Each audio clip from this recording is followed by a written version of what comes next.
there's always more to appreciate, acknowledge, and understand before making decisions. So kind of the corollary to that is pause, take a breath, and ask myself, what do I not yet know here? And who could I learn from to broaden my perspective? When mistakes happen and breakdowns occur, if nobody died, there's no fire drill here. It doesn't need to happen tomorrow or even in the next hour, like lots of people think it needs to happen in the next hour. Yeah. And, that's sympathetic nervous system trying to fight or flight. It just doesn't work like that. Your business is going to be here in the next hour and in the next day and week and month. Take your time, be thorough, reflect, get the whole story. Hello, everyone, and welcome to the Business of Learning podcast. My guest here today is Janet Harvey, who is the CEO and founder of inviteCHANGE. Janet, I'm very happy to have you here today. My pleasure, Joao. Good. I'm sure we're going to have an exciting and interesting conversation. Yeah, I know. And we already had one a couple before, but for everyone, obviously, who was not part of that conversation, tell them a little bit more about you and a little bit more about inviteCHANGE, who you guys are, who you help, all that stuff. Yeah. We are a global human development organization. And in some ways, I landed in the learning space by accident. I had a great career for 14 years in financial services at Charles Schwab and Company. And one of my last assignments there was a very large-scale change project. And I kind of invented team coaching. While there were lots of ways in which teams get engaged, if you think about them on a spectrum of directiveness, coaching with a team is the least directive. By contrast, if you were consulting to set up a team, or you were organizing a launch of a team, or you might be doing some skill building with a team, you can see that those are a little bit more on the other end of the spectrum, more directive. And coaching wasn't a thing yet, but it was kind of coming along, and ultimately it was so successful for the Change Initiative that a couple of years later, I decided to launch my entrepreneurial career. That was in 96, and doing organizational consulting and doing some coaching of executives and teams and really helping them think about how to transform the experience people have of their relationship to the workplace. Somewhere in 2003, I think, I got asked to join the faculty of a company up here in Seattle. I had just moved here from the East Coast. And 3 years later, I owned the company. And I swore I'd never own a training company. Like, I just never wanted anything to do with that on all of my professional life. Well, I've kind of owned it ever since through all kinds of cycles. And I will say now I'm very proud to be the owner of an organization that helps educate adults in this very empowering way of being in the world, what we call generative coaching, and what it does for organizations to be a much healthier workplace. Yeah, and just thank you for sharing that again. Obviously, I know that there's many minute details and ups and downs within that story that we have obviously spoke about. But I think that's a great backlog of all the information for people. And talk to me a little bit more about what makes coaching so important for a lot of these organizations, because I've found that some people hear the word coaching and they're like, like they just they push it away. They think it's this guru type thing where it's like, yeah, I get it, and think better of yourself. So what even is coaching for all these organizations, and why is it so important for them? Yeah, I appreciate the question very much, because I have a personal bias that human beings have been coaching each other since we could grunt. So in some ways, there isn't anything new here, and there's a whole lot new here. And that sounds like a paradox. It is, of course. The primary distinction that I would give you for organized coaching, as it's documented by the International Coaching Federation, so that's the global standards body, and there is a set of competencies, and there is a code of ethics, and there's a lot of structures that go into a rigorous learning journey, and then a lifelong practice and continuous learning. Why? Because the world's always changing. What humans are facing is always changing. The greatest confusion people have with coaching is they think it's advice. I have a problem. I'm coming to a coach to Mm. see if I can get a solution that I can implement so I get out of my pain. Yeah, there are lots of people who call themselves coaches that do exactly that. I would call that some combination of training, consulting, and mentoring, Mm-hmm. where the power dynamic is quite split. The practitioner has all the power Yeah. because the person's coming feeling unable to address whatever it is that Mm-hmm. they're trying to solve, or they want to go to a new opportunity. Mm-hmm. Right, so we go to a coach to build our business, maybe. Yeah. Um, Professional coaching, as ICS structures it, is about maximizing potential. Mm. It has a foundational belief system.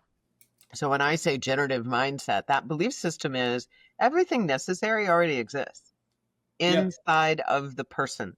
They simply aren't listening internally. They aren't accessing it. They might Mm. have forgotten. They may have at a younger age had a tremendous access to their creativity, but Yeah. when they went into the workplace, something just snuffed it out in them. Mm. But now they've arrived at a certain stage in their career where, boy, getting access to that creativity would be really important. Yeah. And so what happens in a coaching interaction is that two peers, adult to adult, are having a Mm-hmm. conversation to see what is it that you believe? Mm-hmm. Where are the habits and the preferences and the assumptions and the biases that you're operating from that have Mm-hmm. blocked your access to that Mm-hmm. innate creativity in you? When we can help an individual listen interiorly and discover that, now they Mm-hmm. have choice. And this is the Mm. distinction. We're fostering autonomy in the individual who's receiving the coaching. And we do that because we're listening more objectively than any human does to themselves. Yeah. And we're asking questions that help them to begin recognizing, oh my gosh, I've been doing that for 20 years and it's never actually created what I wanted. Do you mean Mm. I could change that? Yeah. It's- Like that uh, real that spark is like, duh. Exactly. Yeah. And Of it course you sounds so can. simple when we I talk know, about yeah. it this subjectively, but when Mm-hmm. we're caught in the emotion of something that's producing results we don't like, Mm-hmm. it's creating difficulty in our Yeah. relationships, it's not getting us where Mm-hmm. we want to go in our career or in our families. It's hard to hear ourselves. Yeah. So we bring things to coaching that we do not yet know. The Hmm. story doesn't matter. How I'm relating to the story matters a whole bunch. Mm. And when I can access my belief system and my values and my principles and start to get a little perspective, I call it the wide angle lens view of one's life, Mm-hmm. we start to realize, oh, you know what? I do have choice. There is something I want that Mm. could be different. This is what I'm going to negotiate for. And in this way, we've activated imagination and that creative spirit that's inside of each person. Mm. And, That's so awesome. in no way am I meant to minimize the pain that people have. Of It's course. real for sure. Mm-hmm. And coaches are creating the safety to speak about those things and say, you Mm. know what? This is the problem that hurts, but there's all of this too. So much Yeah. more to who you are. Mm-hmm. And when we restore that wholeness is how people are able to access capacity in themselves to rise to any occasion. Yeah, that's so awesome, and it's funny because it sounds so simple at face value, but there's so many deeper layers that go within it, that do unlock, as you said, that choice for them to change. And when you're working with these organizations, are you working mostly, or obviously not you directly, of course, but the entire team, but at Invite Change, are you guys working directly with the leaders? Is it the entire team? How is that dynamic in the relationship of the guys you help? So, it's a multiple choice question, and the answer D says all of the above. Okay, sure. In some organizations, we might start with a, a leader who picks Mm, up the phone and says, hey, so and so told me about you guys, and he's really having great success with his onboarding to a brand new role. mm, I'd like to work with somebody. mm, So an individual leader will make a phone call. I might speak to the chief revenue officer in an organization, mhm, and they're getting ready to launch a new business line, and the sales team really needs to get up to speed very quickly. mm, We might come in and work with that CRO and the team leaders to help makes them sense. understand how to be a good change leader in the Mm-hmm. way they're communicating and relating. So we'd be coaching those leaders. We might do that individually or as a team. And Mm-hmm. then we might roll down another layer and coach the teams directly. Mm. Very. So it really depends what the business objective is Yeah. and how quickly they want to ripple out and, in other words, to scale, Mm-hmm. and also what their stomach is for change. Mm. Because what's true is when people have access to more of who they are, they want to contribute more of who they are. And sometimes leaders are a little hesitant with that. So we Sure. like to work at multiple layers in the organization at Mm-hmm. the same time. That makes sense. And you mentioned in the first example, sometimes it's just somebody calling you guys, "Hey, I've seen a lot of success." Is word of mouth referrals, is that a big driver of business for you guys? Is that where the majority of things come through, or are there other channels as well? So I've been at this thing now for, as an entrepreneur for 28 years, almost 29. Yeah. And I would say very consistently 75 to 80% of my business has always been by referral. Mm. But I get referred into big organizations. And so I have contracts that are for anywhere from 2 to 7 years in duration, because there's lots of ways we can work. We do consulting, we're Yeah. doing education, and we're doing coaching. Mm-hmm. Um, the other ways is thought leadership. I've written a Mm. couple of books. I'm very consistent on social media. Yeah. I host master classes on a regular basis that we welcome new people into. All clients are always invited to those. I love to speak. I'm a guest on podcasts like yours, Yeah. right? So the thought leadership space is an important one because we're Mm-hmm. all about change. The world is Mm-hmm. always changing. How do we be future ready isn't a thing just because AI came on the scene. Come on, Yeah. folks. For sure. You know, in my entire professional career, I could name off more than a dozen major changes that have happened societally and economically Mm-hmm. that have required me to go, oh, I guess the way I've always done it isn't going to work this time. Mm-hmm. Marshall Goldsmith's famous book from the 70s about what got you here won't get you there. Yeah. That's true. And Mm-hmm. so the work is always evolving because work is always evolving. Yeah. That's Therefore, so thought true. leadership is really important to stay current with it and to Mm-hmm. help people find a new relationship to Mm. change.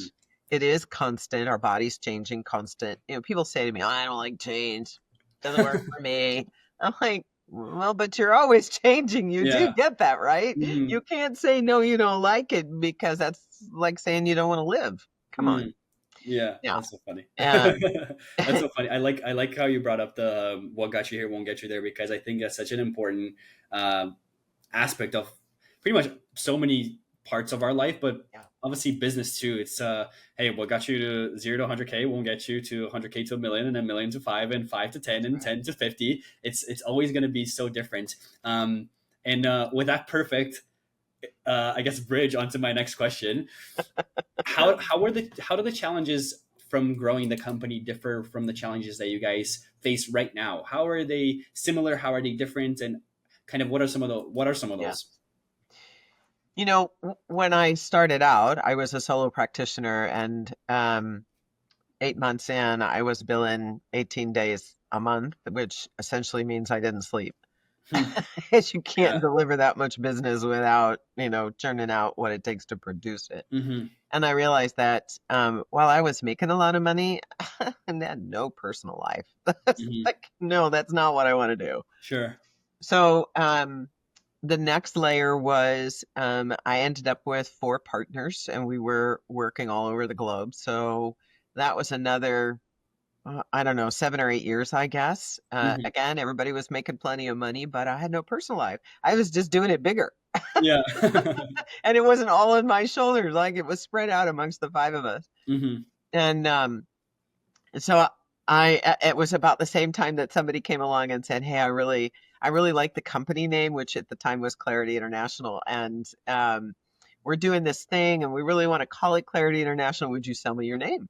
Hmm. And I thought, I think this is my exit clue. Yeah. So I did that, and I sold my share in the business back to my partners, and I said, I'm taking a year off for a sabbatical. Hmm. And that's when I moved from the East Coast to the West Coast. Yeah. And then I really thought long and hard about what do I want to be doing? And I think this goes to the heart of the question you're asking. Mm-hmm. I realized that I had a vision about what human development could be, that would transcend cross-cultural differences and identity differences. How could we equip humans to be better humans? Mm-hmm. And that as long as I was deeply embedded in the operations and in the delivery, we Mm-hmm. weren't going to get there.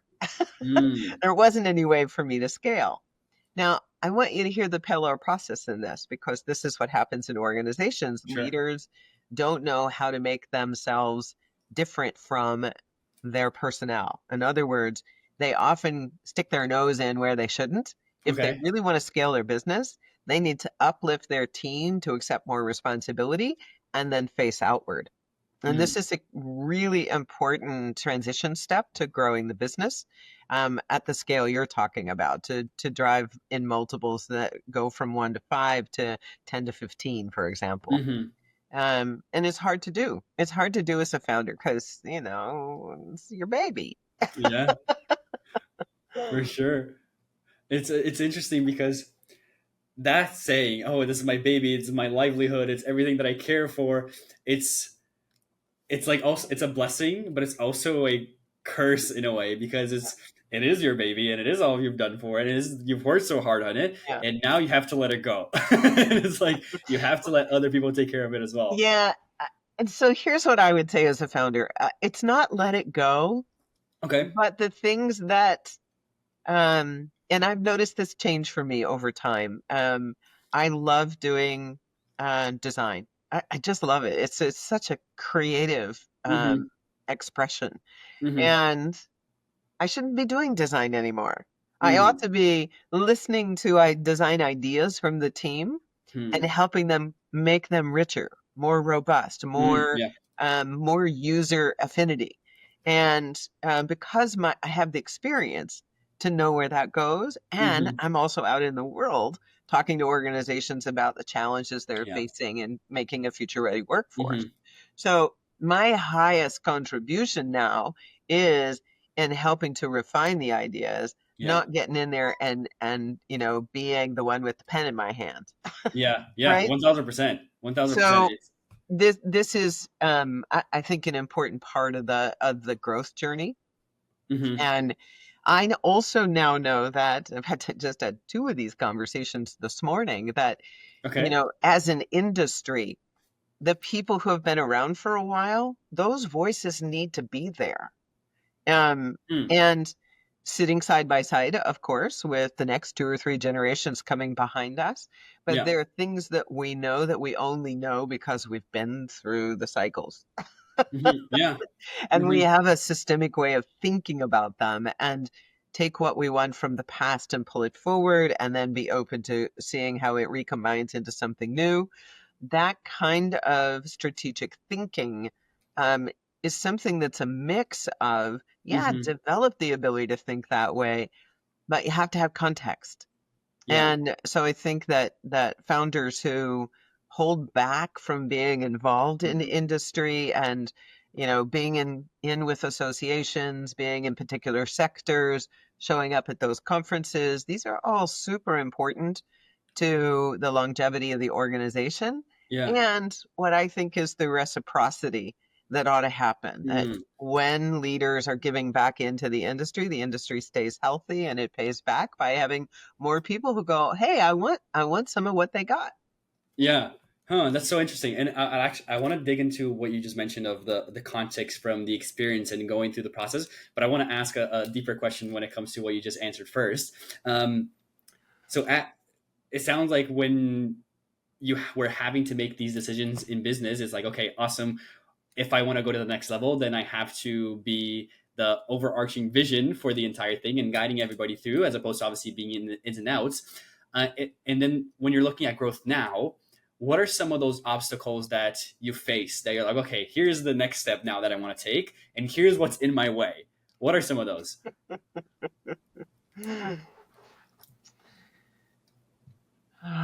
Well, some of it I think is a function of the business that I'm in. Okay. It takes a while to get good at it.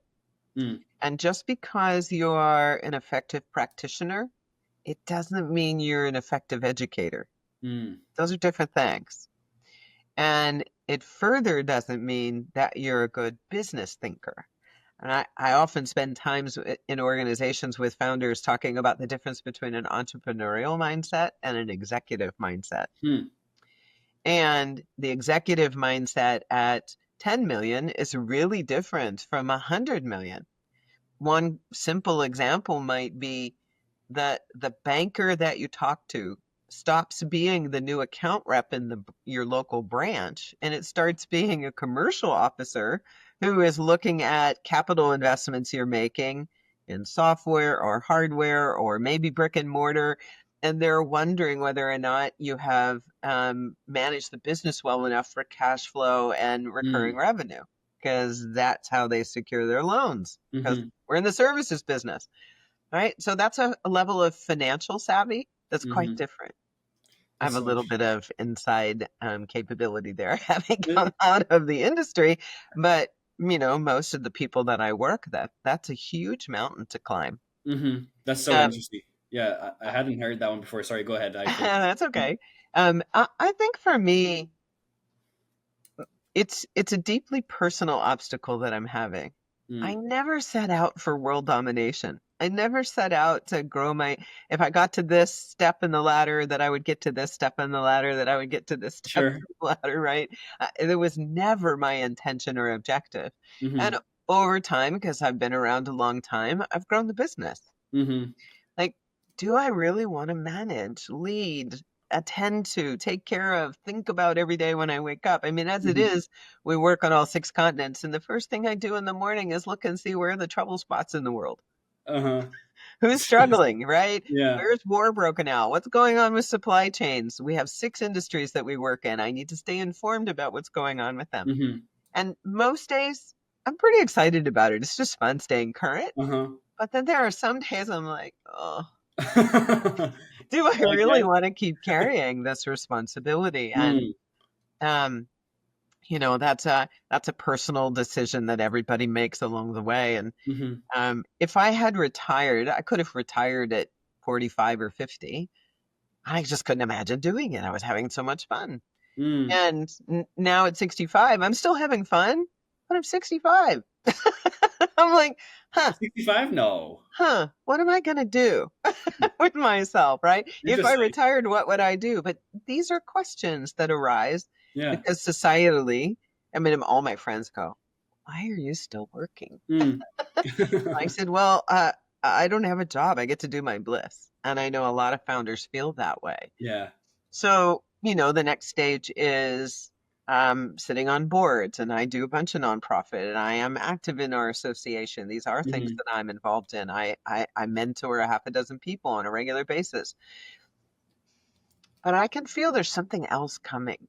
Like, mm, like maybe my time is done. And I think it's important to know what those indicators are and to start grooming the next level. So succession was the place that I was going to go next for you, to say, I think this is first, you've got to be willing to go. mm-hmm, And then you got to be thinking about what capability needs to be in the organization for me to have mm-hmm. confidence that it will sustain itself. Yeah. Hmm. That. And if you're going to exit with a sale, what does that mean? What do you Mm-hmm. want? What do you value? What do you value in the organization? And what will Yeah. happen to the workforce that you have? And um, what happens if they completely dismantle it and it doesn't exist anymore because they bought you and didn't tell you the truth, that Yeah. they saw you as a competitor? Mm-hmm. Like, would you be okay with that? So I think it's these kinds Hmm. of questions that are uniquely our founders' questions. That's so awesome, and I really appreciate you sharing that because for most conversations that I've had, it's always, I guess it's been just very business centered. But from this, like, of course, right? It makes sense, duh. But it sounds like yours is just so much more on that personal side and kind of like, okay, what are the next steps for me as Janet, and what I actually want for myself and for the business is being okay with whatever situation comes through. So I really like those perspectives. So thank you for sharing that. And I just want to quickly check how we are on time here, Janet. We're good. We're good. Okay, awesome. I wanted to ask you, throughout your entire entrepreneurial career, I'm assuming mentors and of course coaches have been a big part of the success. Do you have any specific, maybe one or two very impactful lessons that you just hold very tightly to you? One is the situation is never as it seems.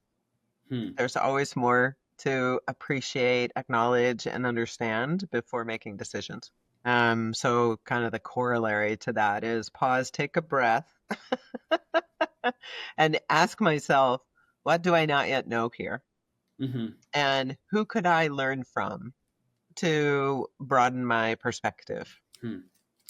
Um, you know, when the mistakes happen and breakdowns occur, if nobody died, there's no fire drill here. It doesn't need to happen tomorrow Mm.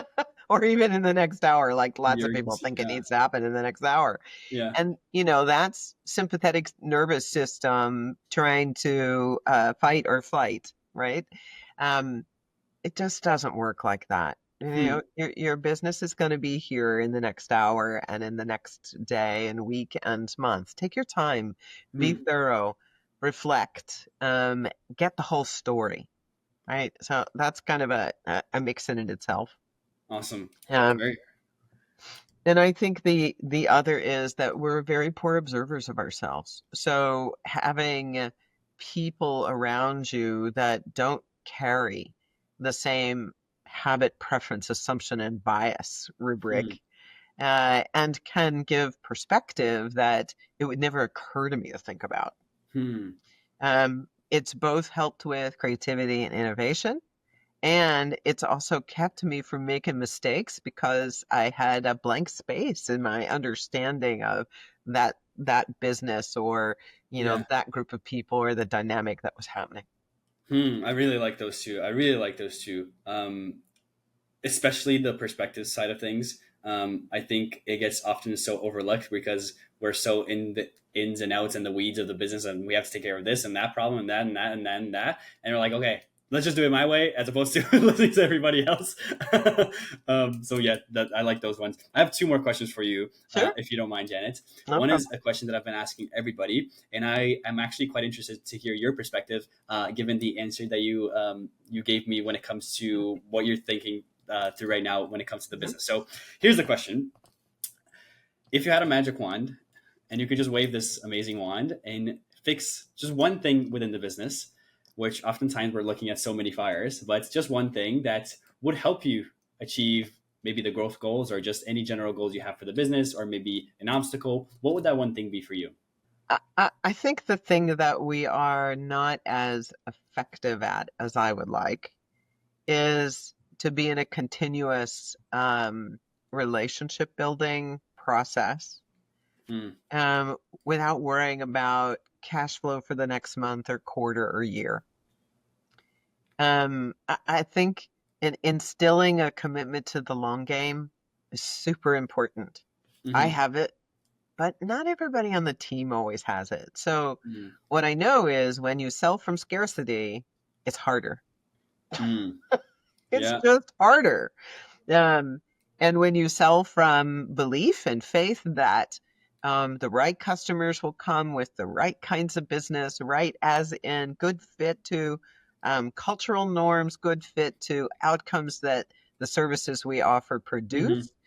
Um, and it's it's an interesting dynamic. The faith helps you see it when it shows up in front of you, and Hmm.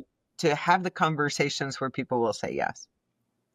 And I think that this is a mindset piece that's super important. And um, I often find myself asking myself the question, have I spent enough time attending to people's mindsets? Right? Hmm. Noticing when I can feel a little bit of scarcity coming in, and that's happening right now. Right? Hmm.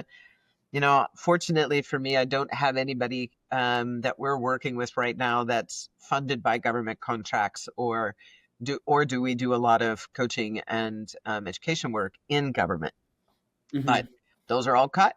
if that was 100% my business, I'd be going, huh, don't have any business Yeah, to pay business payroll God. this month, right? Um, so that sense of diversify, manage, anticipate, Mm, all of these things are part of that mindset component. If I have a long-term mindset component and I have faith in the work that we do in the world will be mhm, attractive to the right people, then cash flow is easy. mm. And we can have a certain degree of certainty.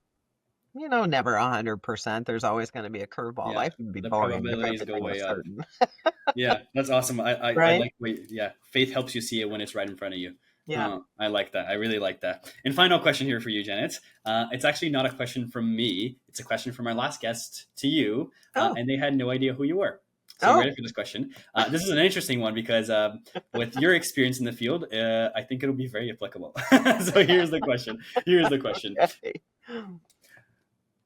Are you fully a subject matter expert in the service you're trying to provide to your customer? And do you have a complete understanding of your ICP and their needs? And they prefaced with this with oftentimes we have services and products that we think that we think solve a desire, but it is not fully but it is not it is not a fully intended need. Yeah. I love the question because I'm a rebel and a renegade when it comes to this question. Okay. Um, Marketing what we do has been extremely difficult. For where we started with this interview today, like, what is coaching, right? Sure. Um, which is why I say we're a human development company. Our processes that we sell as services are definitely coaching, education, and consulting. Mhm. But the impact we produce is we develop better humans, Yeah. humans being better humans with each other. So, um, well, I could give you a dozen or more ICPs. It's not ever proven to be a very useful way for us to think about our work. Hmm. And instead, what we did is we looked at what's the journey that an adult goes through in their professional life. Hmm. And so our ICPs are actually four buckets. The first one is explorers. And these are people that have never entertained human development, but they're curious about themselves. Hmm. And it could be somebody who's just retired from a 35-year career as an engineer who's going, what am I going to do now? Mhm. And somebody right out of college who says, well, that was fun. Yeah. I The got to next. get a job. What the heck am I doing? Right. Uh-huh. And they don't know themselves very well. Mhm. So there's a set of services that are designed for explorers to help them along the journey to what we call the associates. So they might not be quite ready for it to be their whole Mhm. occupational focus of attention, but they're seeking development of skills and understanding how to integrate it to being a Mhm. people manager, to being a leader, to being a project manager, but being an agile person, right? Mhm. Whatever it might be. So there's an application to the development. Mhm. And then the next is a practitioner. Got it, love it, want to use it all the time. I want to help other leaders and teams and organizations be better. I need to get better at my craft, right? So strengthening and deepening in the craft as they apply it to whoever their customers are. Mhm. And then our last is what we call the master's bucket, which is what we've been talking about, right? So, how do you think more systemically? How do you think about impact to Mhm. community and society? What's your Yeah. contribution back to the field of practice? How do you mentor others? What do you do on the pro bono side? And what are the ways in which we're supporting people who are in that master's category? So, Mhm. we switched from ICP to really looking at the staging that happens Yeah. for folks and aligned our services accordingly. That's awesome, and I guess that explanation answered the first part of the question is like how well do you understand it? Very very well, which is very cool, Janet. Thank you so much for your time. This has been awesome. This has been a great conversation. Where should people go if they want to learn a little bit more about you, or maybe a little bit more about Invite Change? Well, LinkedIn for sure, Janet Harvey, and invitechange.com. Awesome, Janet. Thank you so much for your time. I really appreciate you. You're welcome.